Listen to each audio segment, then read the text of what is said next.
right. I don't know. Maybe it's my hearing. I heard the applause, but I didn't actually hear. Did you? You heard you heard a bell? Okay, T heard a bell. They all heard a bell. I didn't hear a bell. What can I say? But you notice the Tyson chicken folks there. If you were watching there on at the Dow for the close and on the stock exchange, I should say. And I think I'm chicken. To proceed with this report here. This, of course, is the daily closing bell report, and we welcome in. It went over big, so I'll take the credit. Rob Williams, Newsmax deputy financial editor, is with us. There are the horrific numbers up on the screen, ladies and gentlemen. Dow down 268 points, the worst day since October 13th. S&P down 34, and the Nasdaq down 82, and oil, of course. Every day, it's like a new low. Like the Dow was a new high every day. Every day, oil's at a new low. So just a bad day coming off of yesterday's big sell-off and slight recovery. So what's going on? Is it all about oil? Well, today we got two big reports on oil. One was from OPEC, and they reduced their demand outlook for next year. They want to supply the world with about 30 million barrels of oil a day. And they don't think demand will even keep up with that number. They lowered their number. So that had an effect on things.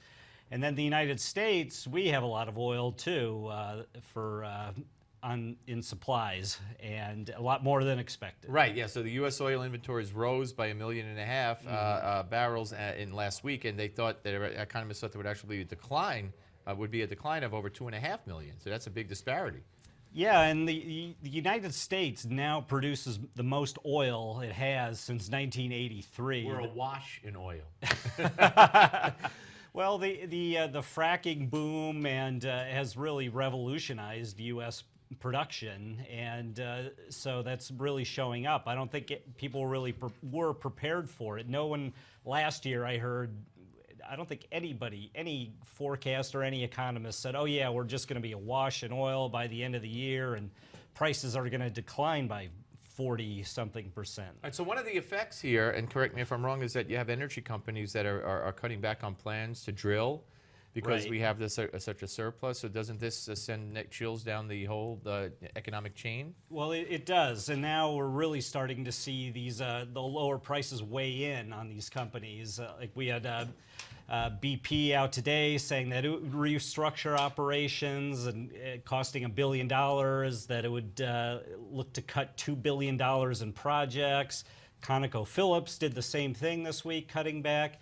And that does have an effect all the way down the chain. There are a lot of companies that supply the energy companies with drilling equipment, with services. And so we've seen all of those get really hammered. And even smaller energy companies are suffering. And these are ones that loaded up on a lot of junk bonds, if you will, cheap financing that was, we were awash in money from the Fed. And so they loaded up on that, and now if oil prices decline to a certain extent, they may have trouble paying back those bonds. The bonds are already losing value. All right, so looking ahead, we have retail sales reports coming out? Yeah, tomorrow is the biggest report of the week. It's retail sales, and we'll get a glimpse at how the consumer was spending money in November. And so which includes Thanksgiving and the holiday for Cyber Friday, Cyber Monday, Black Friday, the whole thing, right? Right, and the data we heard early on was a bit disappointing. So we'll see if that's confirmed. We'll see if with lower gasoline prices, if consumers are spending less on gas, but making up for it in other areas. All right, you have a homework assignment tonight. That is, do something, I don't know, cause a stir, do something to rally the markets tomorrow. All righty. All right, we'll see if Rob can do his homework assignment, or whether he'll come back awash in oil, whatever that means. I like saying it, though. Rob Williams, Newsmax deputy financial editor, and if you want to take control of your financial future, check out moneynews.com. There it is, and there it says Earl, right there, just like Ed Norton would say it. There's your Earl. 24/7, it's live. Give Me 5 is next. Don't go away.